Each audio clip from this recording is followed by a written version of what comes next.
All right, traders, welcome to today's recap. This is Christian from Tropic Trade Group, and it is Tuesday, February 7th. So we'll go over the price action, what I saw in terms of index levels that I thought were interesting and to pay attention to. And then, of course, we'll look at some sectors and some of the other developments for the day in single stock. So a lot to go over. I will talk quickly. I'll try to cover as much as we can, try to make this like about a 15-minute video. That's the goal, and we'll go from there. So risk disclaimer in front of you, everything that we're going through is for information purposes only, not giving out any advice or recommendations. So, let's talk about this really quickly because, of course, like this was the main event for today was Mr. Powell speaking. I don't know why it got that much attention. It kind of boggles my mind a little bit. We just had a Fed meeting last Wednesday, and we got a pretty clear picture. As much as the Fed president can kind of give a picture. I get it. Everybody wants a concrete answer, in terms of what the future is going to hold. I will tell you that the two things that I learned from last Wednesday in terms of what the Fed is up to, and then kind of we'll talk. I'll mention what I learned today too, which was I really didn't learn anything other than they're going to be data dependent. And I think it's a lot of kind of common sense too. So for example, what did we learn what did I learn last Wednesday when, Powell spoke and had his press conference, right? He talked about, of course, he said the word deflation for the first time. Like he said that either 11 times. That's what David Rubenstein said, but somebody else said that they counted it 13 times. Nevertheless, he mentioned deflation, which is something new that was brought up. We haven't really heard much about inflation slowing.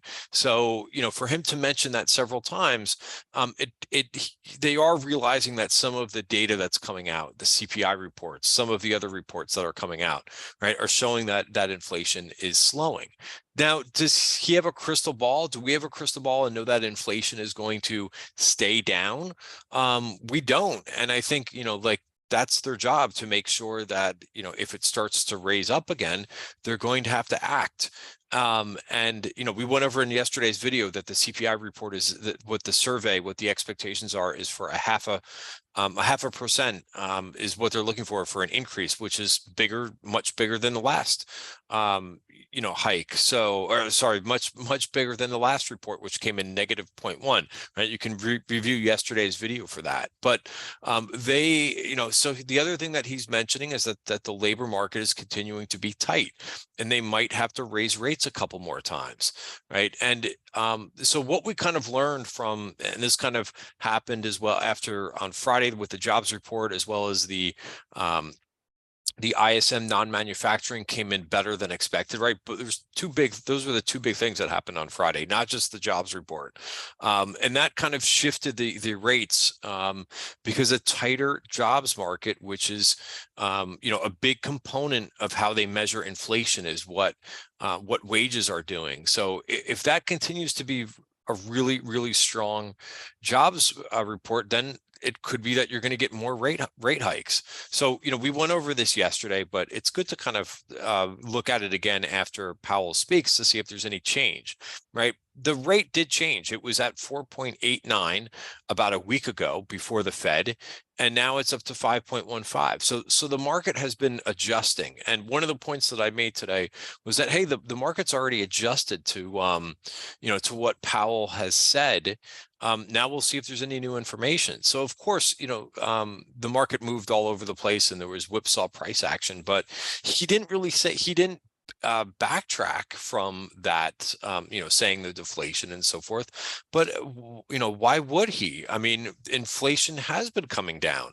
But of course, if it stays stubborn, and there's no guarantee that it goes down in a straight line, it could go, sorry, let me do it this way so that it makes sense. But if the inflation rate is coming down, it doesn't mean it can't do this on the way, on the way down. It's probably not going to go straight down. So, again, I think the message that I wanted to kind of get to yesterday was that you kind of have to be patient a little bit. And it's a process. We were talking about this a little bit in the trading room today too. It's not going to be like a snap that all of this stuff comes back to where it should be. But one of the things that he did say, which I was a believer too, is that the inflation, a lot of the inflation was caused by the pandemic, right? He said that today. That was one of the headlines. So it takes time for these things to kind of completely come down. So I'm a believer that, and maybe I'm too optimistic,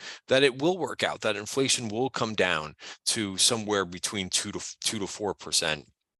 Right. And we've talked about that before, that they do look at these monthly reports, right? And we won't get down there, at the very least till June or July because of the past CPI reports.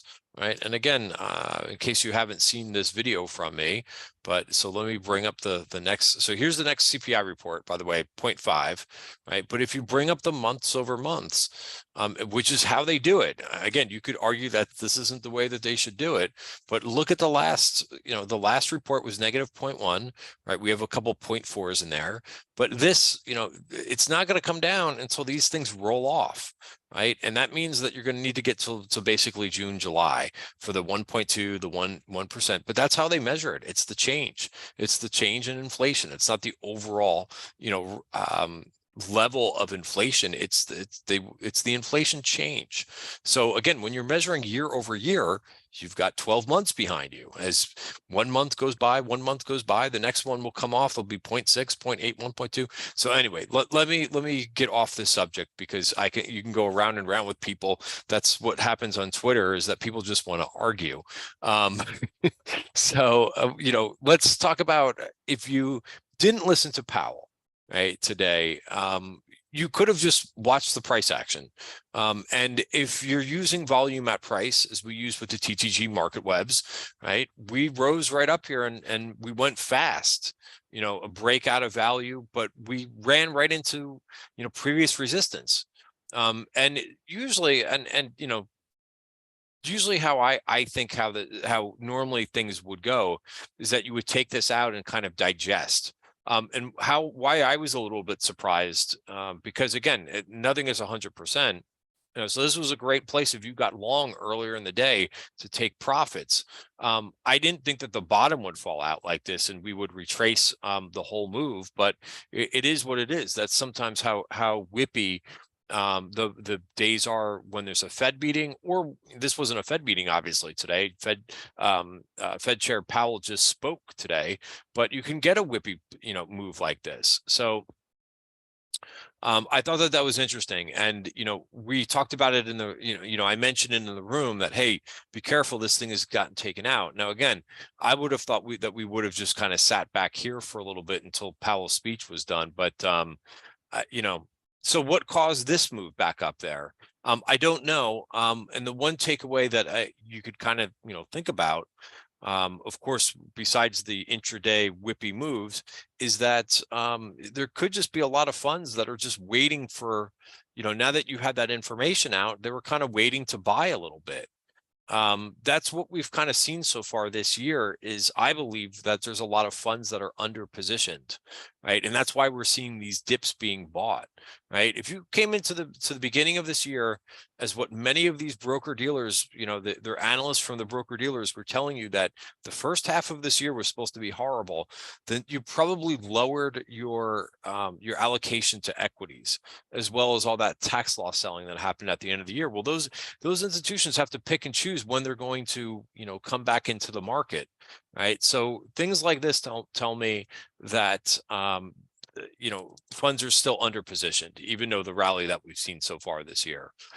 S&P, there's a couple things, right, that you've seen me go over this. If you've watched this video, this end of day video for the last week, you know that I've talked a lot about this version point of control, right? So we use multiple time frame analysis.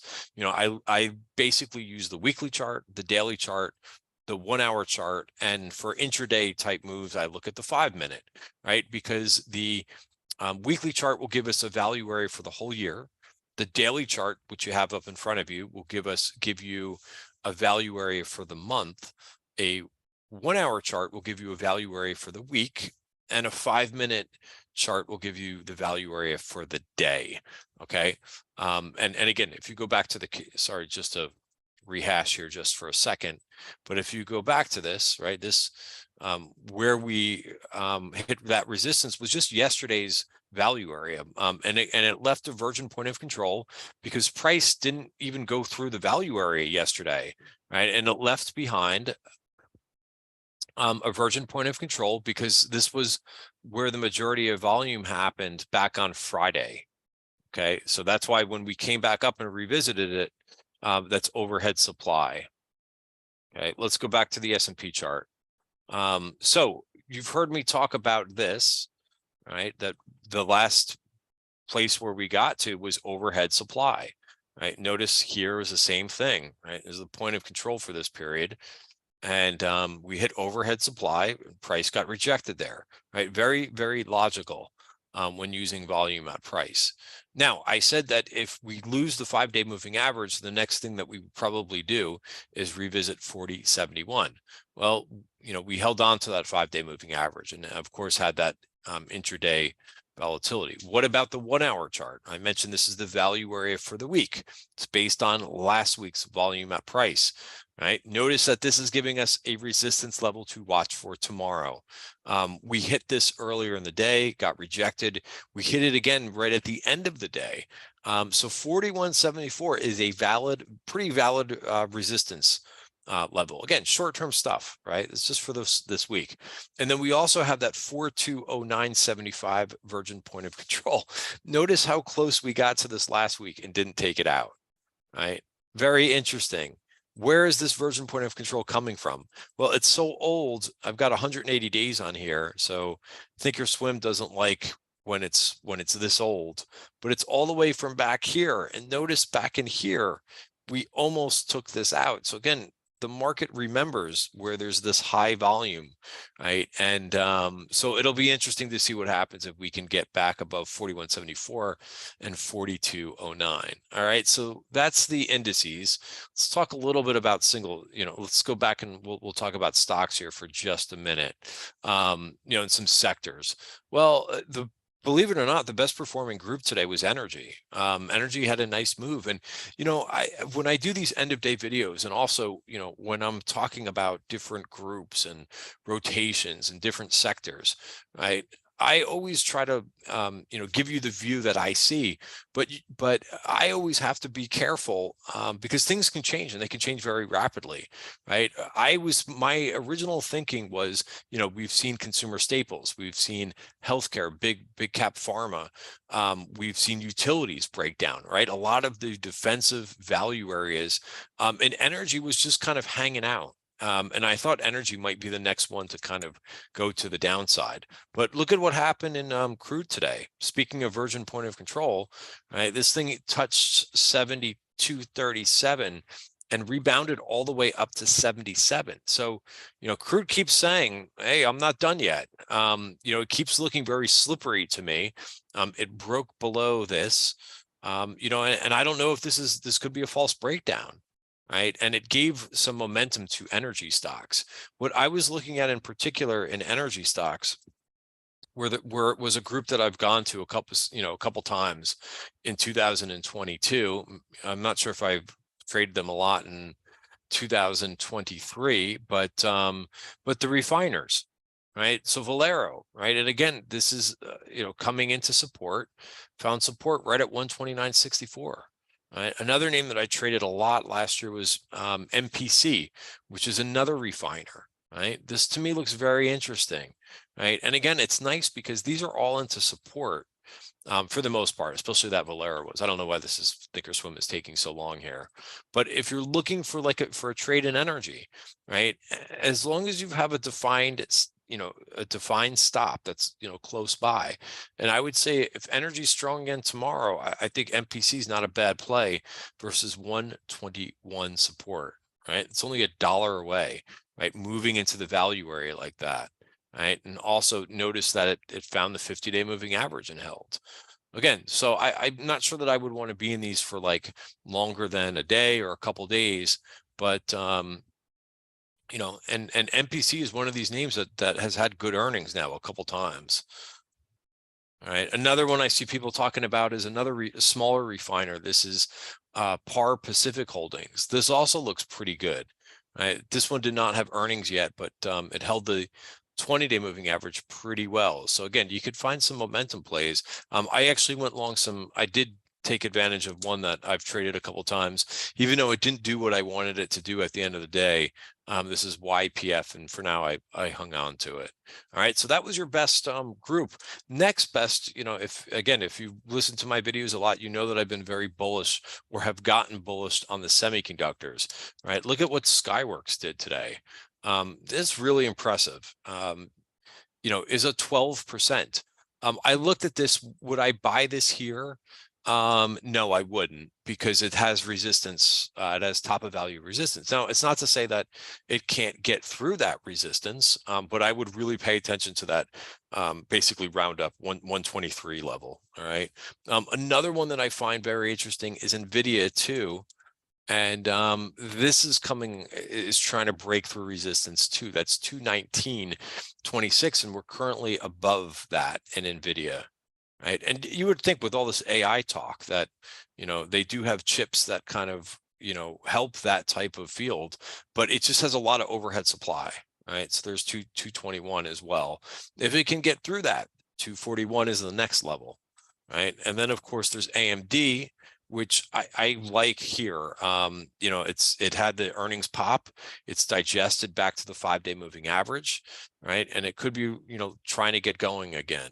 Right, and this one has a little bit more runway on the weekly chart. All right, what did I do today? I went ahead and I bought XSD, which you've heard me talk about this ETF. It's the equally weighted semiconductors, and I thought today we might get a rally. So I was very happy when on the initial pop. When we started to sell off after that, and here's how I set up my trades. Right. People always ask me, where do you put your stop prices? Is it percent down? I use a chart stop. Right. And, so for me, the breakout above the value area is where the trade is active. Now it held in here. I put this right around, I think right around what was the level? 202. I think I added this 203. Right. And I took a couple targets in this. All right. So nice move there. Two other things. Like I said, I'm trying to keep this video short, but here's my trade blotter. So I think that's very interesting. I also think the diamonds are getting interesting, right? The Dow, if it can break above this trend line, this is something I talked about towards the end of last week. Let's see if the Dow can get going, right? And some names, there's energy exposure in here, right? There's also things like, I think Visa's in there. I'm getting interested in Visa here if it can break 232. All right, so that's getting close. I wanted to mention the dollar, which you've heard a lot of people talk about, right? I'm going to send this out later on Twitter, but people like to say, oh my God, the dollar is going up to scare people, right? Well, where do you think it's going to? Right. And we outlined this on Twitter yesterday, and I think yesterday, so it got right up to my level, 2805, and it's backing off there. All right. And I said this, let's see if I can find it really quickly. All right, so the 1 hour is gone. And if it stays above 2805, which it's not, which is a good thing, because I think a stronger dollar is not good for stocks. If it could stay above there, then I'm giving you the next level that it could get to using volume at price, which is 28.25, but it may not get there. Right, it may continue to digest and move back lower. All right, so watch that level in UUP 2805. Right, for now it took it out and it's a fade. All right. The other thing too to pay attention to is interest rates right now. Right. So again, it's not like this is a simple market. Interest rates. Whoops. WB. Wrong page. Wrong page. All right. So let's see across the curve. Right, here's the short curve. Actually, the rates kind of moved back just a little bit, not much, and the rates moved up on the long end of the curve today, about almost 5 basis points. This is 4 basis points. All right, and if you look at ZB, which is the long end of the curve, the 30-year futures, I would be very mindful of this, right? If we start breaking, so again, this is a little bit of a prediction, but if this continues to break lower, right, and break that bottom of value, which is the 128 level, right, then you might see volatility in equities move up. So for a while, remember the VIX was moving, the VIX, which measures volatility just in the S&P 500, it was starting to move when interest rates were moving higher, right, which is completely two different things. But if this breaks 128 with momentum, I would be paying attention to that this could adversely affect equities. So, right, everybody keeps talking about hard and soft landing, right? If this breaks and it really starts to drop and return back to in here, you can kind of, in my opinion, possibly kiss that soft landing goodbye, right? Because it's going to wreak havoc to see interest rates start to fly higher again. In here, if it can stay in this range, this sideways range, then equity investors don't have to worry too much, right? Because you're going, interest rates are not spiking. But if this thing really starts to break, I would say watch out. So we'll keep an eye on that level. First level to watch is this 128 level, which it closed basically right there. So that's going to be important, right? So again, it's not like, as we said in the beginning of this video, it's not a clean pass, right? In terms of, what we have ahead, right? We have to monitor some of these macro spots to watch. Here's our out of the box list. These are fresh. These are names that are breaking out of multiple time frames. I won't go into detail with this, but we've got some names to go over. There's some very interesting developments that we're continuing to see. All right, guys, that's it for tonight's video. Have a great night. See you tomorrow.